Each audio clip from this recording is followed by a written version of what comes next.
Right, guys. Um, it's very grey and gloomy here at the moment. We've got thunderstorms, much needed rain, so that's great. I always like to see rain after a hot, dry spell. So we're definitely going now to on the road trip tomorrow. We're going to Sofia first, and then Serbia, and then onto Montenegro, Albania, and Kosovo. So more about that. I'll do a separate video on that for those who are interested. There's not many who are interested in the road trip videos actually, but there you go. So Starmer is at it again. It seems, and he's gone. I think he's gone hell for leather, and just hope to get through it. By the look of it, I don't know. I don't know whether they can really see what they're doing, or whether they think people won't notice, or whatever. I don't know. Because if you stack it up, they've gone for the landlords. That was the first thing they did. Then they've said that the heating bills, which they were gonna freeze, are going up. The heating allowance for pensioners has been removed. So that means a double whammy for the pensioners. Try and keep warm in the winter, and then they're putting fuel up. The duty on fuel by 10%. Now I don't know whether it's 10% on a litre or 10% on the duty. I think it's just on the duty, which is, I think it's going to be about 5% on the litre. I don't know, but anyway, they're putting it up. It's not going down. So he was right. He was right, dead right about things are going to get worse. He was not wrong there, and he's doing other things as well, like banning smoking outdoors. I mean, if you're doing all these other things, wouldn't you just hang on a bit or wait a bit to actually really tread on people's heads? Stick the boot in. I don't know. But what they're not doing is they're not saying now they're going to fix all the potholes in the road, are they? Well, they're not. They haven't mentioned smashing the gangs in France anymore. And how they were going to do that in the first place, it's anyone's guess. Smash the gangs, the traffickers. So we was right about it's going to get worse, and there's kind of questions being asked now about why the UK population just put up with all this. Now, on the flip side, here in Bulgaria, they've announced quite a few things on the positive side. They're bringing the cost down at the end of the holiday season. The prices are dropping now 20%, because it's like they're getting an Indian summer, and they're dropping the prices now. Do they have to? Who knows? But that's what's happening. They're dropping them by 20%. Now they've announced that the minimum wage, which is low, it is low here. But at my figures on the year, I live on the minimum wage, being frugal. So, it's still affordable. It's not like people are on the streets, sleeping on the streets here yet. And so the minimum wage is going up by quite a bit, actually. Quite a bit. I think it's above 10%. I think it's about 15-18% from memory. They're putting pensions up, and the centralised heating in the city, Sofia, is going down this winter. So, things are not all grim here. It's like these are positive things. Things are going up that should be going up, like wages and things are coming down where they can do it, and they're coming down quite a lot actually. The heating, I think they said it's 10%, 10% coming down. They have these centralised heating systems in the big blocks. So the big blocks look ugly, but they've got good heating systems, So there you go. So Starmer, I mean, I don't know what kind of opposition he's getting from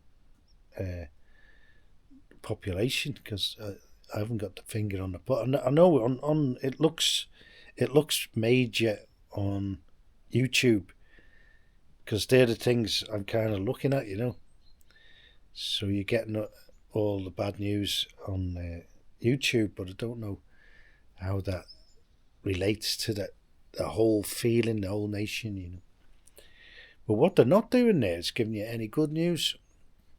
And people are criticising Starmer about that. Like, even just a little bit of positivity would help, Or saying we realised A, B and C problem is there and this is what we're going to do about it when things are going to get better, which is after 5 years. That's what he says. That's what he's saying. It's going to get worse for 5 years, and then he's going to fix it, and after 10 years it'll be fixed. So there you go. So if you're like my age and you're 62, you're going to out of misery, and then you'll be 72 10 years time. So there you go. Or you can just retire here and just live normally. You can live normally, easily on that money, easily on if you get the full state pension, you can live easily on that in Bulgaria and any of the Balkans. I'd even be looking at probably maybe even Serbia now, because I think the actual food costs and that are gonna maybe especially eating out in that, it's cheaper in Macedonia and Serbia, definitely. So, and it's quite similar to Bulgaria, and I think they've got less chance of a hike than Bulgaria as well. So I'm not just being biased here. I'm kind of trying to point people in the best direction, And if you get in the right place in North Macedonia as well, there's a few places that I would live there tomorrow. A place called Bitola. If you want a city, a small city, but it's nice, and it's in the Christian framework type thing, and it's cheap. Or Prilep, good little city that's nearby Bitola. And I'd also live on the border with Bulgaria, a place called Kriva Palanka. That's a small town, but I'd prefer there probably than anywhere. But I wouldn't give up my property here, because this is bought and paid for. Right, so personally, I don't have to move, because I can live on fumes basically here at the moment. So it would take an awfully big hike price in food for me to have to move, and they'd have to stay relatively the same in those places I've just mentioned, So, but anyone on the fresh move, I think citizenship is easier in North Macedonia and Serbia at the moment than it is in Bulgaria. So I would look at North Macedonia, but they may be heading into the EU, so you might just get caught out that way. They might have a sudden hike as well. when they join. So maybe Serbia, and I'm going to have a good look at Serbia now in the next couple of days, see how it's developing. Last time I was there, it was looking good, And if you want a city there, by far the cheapest is Nice, so you aren't close by everywhere else, And if you're looking at travelling around, Nice is very central in the Balkans. Very good location to be. If you want, you can get to Greece easy. You can get to Bulgaria easy. Half an hour, probably an hour. Nice, an hour and a half to the border. And North Macedonia the same. It's not far. You can get into Hungary easy. Romania just up the road. So you've got all those places to visit and all the history to see and everything. So that's where I would head for, around Nice area. Or if you like very rural areas, there's a nice area just across from the border. The road from Sofia to Nice.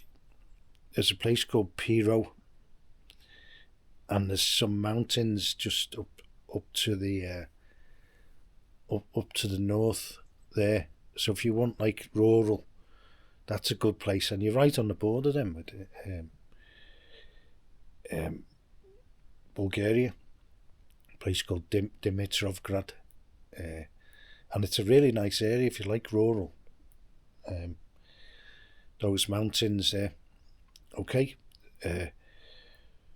So that's just another little tidbit. So yeah, so the flip side of the two countries is we're getting quite a lot of good news actually this year. The tourist figures are good, and now people are going away again.